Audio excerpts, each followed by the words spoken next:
What's up, family? This is the Ladder Leadership Podcast. This is your host, AJ Washington, and I am so excited that you decided to join today. Listen, if this is your first time, I just want to encourage you to share this link, subscribe to the channel. If this is something that you like, leave us a comment. This podcast, we are definitely growing, and so we just appreciate all the things that you've been able to do to help us stay or maintain that momentum. I'm so excited about the topic today. Today, we're going to be talking about leaders stop motivating people. Leaders stop motivating people. This topic right here is really good because one of the things that I've ran into, especially when it comes to consulting under other individuals, is that you have people who mistaken motivating people with leadership. And when one of those things or when that happens, you get to a place where you have to continuously motivate people instead of lead them in a direction that you know your vision has called you to go in. So let's tap in. Listen, I just want to encourage you, if this is your first time, I definitely want to encourage you to subscribe, like, and share this channel. Help us out. So let's dig in. So leaders stop motivating people. One of the things that that caught my attention when I was playing a Mario Kart game that I had bought back about 2 weeks ago. I was trying to, figure it out. Now, I'm not a video game player. One of the things that, I just kind of like put it to the side, but I picked it back up when we were traveling, and one of the things that I kind of noticed was like the movements and everything are the same. I just needed to be reminded of how to play some of the simple games like Mario Kart. And if you've ever played Mario Kart before you start, there's a particular thing that you have to do in order to get like some momentum. And the people that I was playing with, they were literally starting with so much momentum. I mean, they would just start, and within like from 0 to 3 seconds, they were already up like 60 miles per hour. And I was wondering, like, what do I do when I start? And I asked one of the individuals that I was playing against, and he just simply told me, he said, push down this button, B, I believe that's what it is. And right before you see, like 3, 2, and when 2 fades away, he said, push that button, and your car will get ready to start generating enough energy and momentum that when it releases you to go, you're already about 3 feet to 5 feet ahead of the individuals who you started with. And that's a little bit about what motivation does to people. And I thought of that, especially when I was thinking about this topic, like what's one of the best ways to kind of explain why motivation is really not one of the characteristics that you want to just rely on, especially when it comes to your team and when it comes to new individuals who are being put on your team to kind of recognize and align themselves with the culture and the vision. It's because it gives them a jump start. And here's the thing about the jump start is that the jump start is necessary. The jump start is good. It may put people ahead of what others have started with, which is perfectly fine. However, when you're in it for the longevity of things, when you're in it for more than just, the first 5 seconds or the first 10 seconds of the race, you really have to start creating not only systems, but a culture that really encompasses what you are wanting to do, not only with that individual, but helping that individual find its place. And so leaders can sometimes mistake in motivating as leadership. However, motivation just gives you the jump start or the motivation to move past what you are currently feeling right now, especially when it comes to the beginning of something or even in the middle of something. That motivation definitely gives you the jump start so you can get past the current situation that you are in. I believe it was Jim Jones, if I'm not mistaken, had a powerful quote. He was saying that whenever you do not feel motivated, he say stay consistent. He say consistency will bring back the motivation. It was like a viral clip that he said, which I thought was powerful because that is so true, is that there are some times when you are literally working with your teams or your teams are working on finishing huge projects that they don't really have the momentum or even the motivation to do because of some of the things that are even happening in their own lives. And we cannot dilute individuals down to, well, I pay you to do this. I want you to do this. No, we're actually trying to get out of them everything that can sometimes be hidden through the adversity, through the changes, and through times that we feel like are uncertain. So even in those times, motivation can come in, and we're trying to motivate an individual past that point, but we have to understand that it does not last that long, right? Whenever I was on a Mario Kart, when I held B, the tires were spinning really, really fast.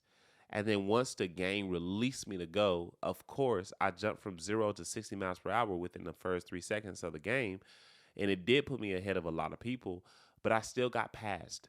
There were still obstacles in my way that put me behind others because I didn't accurately pace myself. Okay. And one of the things that we have to learn about pacing yourself is understanding what your pace is so that that individual or your team can get on pace so they can be in it for the longevity of things. That's when we start introducing systems. That's when we start introducing like little agendas so that we can be a little bit more mindful of, the pace that individuals own that's going to get us from where we are now to where we are trying to go. And so I want to give you just three things that you can do, especially when it comes to doing things outside of motivating. Now, motivating is good, especially when it comes to something that you really want to get done right now. Motivation is really good, and it's something that you are going to need as a skill or as a talent when you were talking to teams or when you were talking to multiple people. It is really good because it's good to have a jump start. But we shouldn't rely on motivation in order to see or expect efficiency from the team. And that's one of the things that sometimes drive individuals to burnout. It drives individuals to, a less commitment because overall what is happening is that you're motivating them to a point that they cannot get to because you haven't given them enough empowerment to actually go the long route. So that's what we want to do. We want to focus on more of the empowerment aspect of it. And that would actually be number one is what does it mean to empower your team? What does it actually mean? Instead of just relying on, the short-term motivational techniques that we sometimes see individuals work towards, the motivational high intensity speaking. One of the things that we need to rely on is learning how to understand how to empower your teams. When you are empowering your teams, you're actually effectively delegating. And we don't delegate to people who we do not have confidence in. No, one of the things that we want to do is we want to build a team that you can delegate to. Build a team that you can delegate to. In other words, to replace that word delegation, build a team that you can empower. The reason why you want to build a team that you can empower is because they go far beyond what you can currently do at where you are at right now. I was at lunch today, and I was talking to a CEO, and one of the things that he said is that he said I've had multiple ideas. He said I've had multiple ideas that literally just crashed and burned. He said, but one of the things that helped him, or he said an idea did not work until he put a team behind that he was able to empower. And I said, man, listen, I have to steal that from you because you can have an idea, you can have a clear understanding of kind of the things that you want to do. But if you don't have a team that you trust to empower, and that's literally the essence of what it means to have a high performing team, are people that are around you that you can delegate tasks to that can get the job done. However, if we do not empower people, what we're essentially doing is creating task oriented people. Task oriented people have to be given a specific task and they work within the boundaries of that task. There's no creativity, there's no innovation, there's no add ons. but they work in between those tasks, and it's nothing that they add on, but it's all of what you have told them to do. And the thing about task oriented people is that you have to keep telling them, keep giving them assignments so that they can be productive. And those are the things that you want to kind of move away from. Leadership oriented people, or people who are leaders, literally can be given a task and give it back to you the way you want it. And they have another segment of it that would actually make it better, or create a system where it would actually flow a little bit better. And it gives you the opportunity to see what kind of creativity can be actually added to a product that will actually make it better, that will actually make it come alive a little bit more. And that's the essence of what we want to do, especially when we are building teams. And then I want to add like a subscript to, even when you are empowering teams, you have to continue the flow of constructive feedback. Constructive feedback is very necessary, because if you do not have constructive feedback, you then create an environment that is destructive. And what happens is individuals will literally walk around you without telling you the truth, without telling you the honest opinion. And when they do not tell you the honest opinion, you are left out of certain things. By the time you recognize or know what is actually going on, it could sometimes be a little bit too late, or the damage has already been done. And so one of the ways that we can do this is when, point number two, is when we foster a culture of trust. Creating a culture of trust is just another key of leadership. Trust provides, one of the things that it provides is a safe environment for people to listen and express themselves, their ideas. And here's the most important part, is to take risk. You want individuals who work with you to take the necessary risk. The risk that people take literally gives them the opportunity to add on to the value of the product that is already there. And the reason why risks are so necessary is because you're already starting to trail on an uncharted territory that is unfamiliar to you. But one of the things that you want to do is empower others to literally get to the point where they are taking risks, because you have adapted a culture, or you have created a culture that encompasses trust. And so, how do you create a culture that literally gives people the indication that, this is a culture of trust? Number one is leading by example. So, like, if I am leading by example, if I am literally leading from a place that not only motivates people but inspire people, that means I am leading from inside out. I am not. This is one of the things that I call the spirit of leadership. It's the thing that literally babies and toddlers and young kids look more at and learn more from than any words that you speak. And those are your actions. Your actions speak louder than your words. So if I'm saying one thing, but I'm doing something completely different from what I'm saying, then I'm not creating a culture of trust. I'm creating a culture of hypocrisy. And in that culture of hypocrisy, I begin to start producing fruits after my own kind, because I cannot tell people to do something completely different from what internally I believe in, because the essence of my fruit will be produced in my actions. One of the things that we have to realize, especially as leaders, is where your team is at is exactly where you have led them. Where those individuals are at are exactly where you have directed them. And so if we are so in order for us to be aware of the current position of where we're at, is literally an opportunity for us to really drive in the direction that God has called us to drive in. But not only that, to be mindful of, okay, the essence of what I tell people to do, I have to be able to demonstrate somewhere else in my workload, so that not only that they can see, but I can empower, or that I can strengthen the thing that is on the inside of me that empowers others. Not only that, not only the empowerment part of it, but that inspires others as well. Your inward ability to function from an inward place is contagious. So contagious. And so you have to continuously find ways where you can demonstrate the inward ability of what has been placed on the inside of you.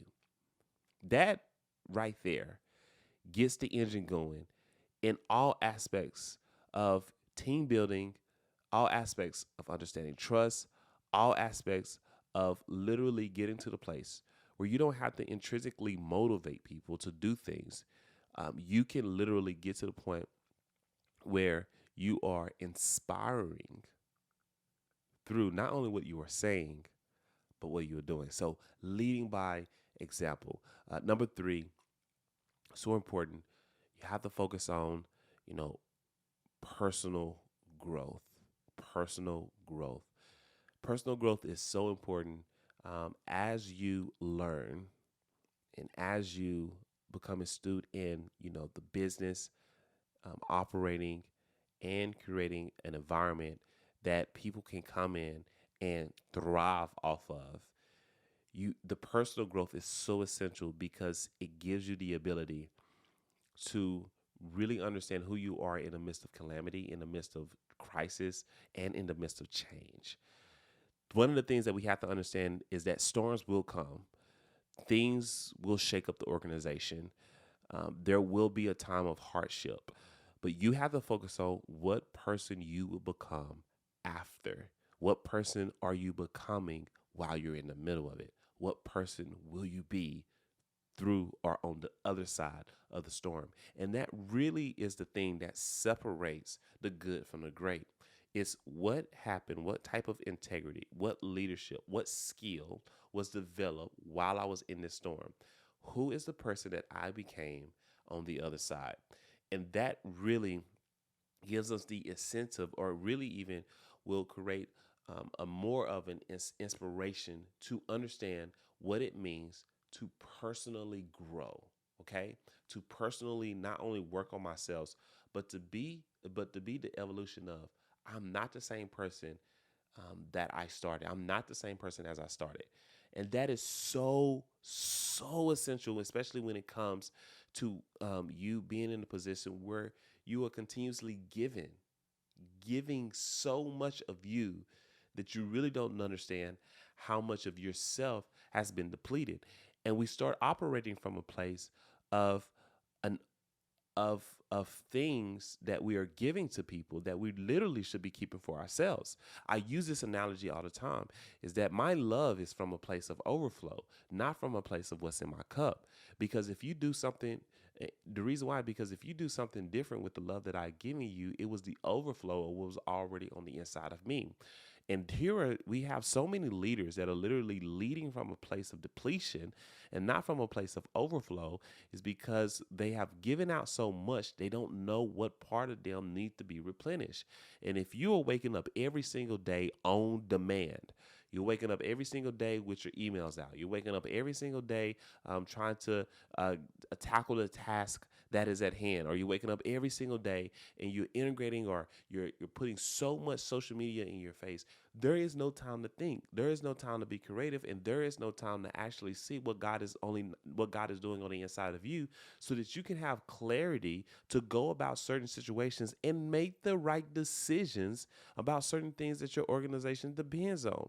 And so if we move ourselves or isolate ourselves from those situations, then there is no personal growth. And so we are moving and operating from a place of depletion, from a place of not giving. I cannot give you kindness. I cannot have empathy towards you anymore, because there's nothing left on the inside of me.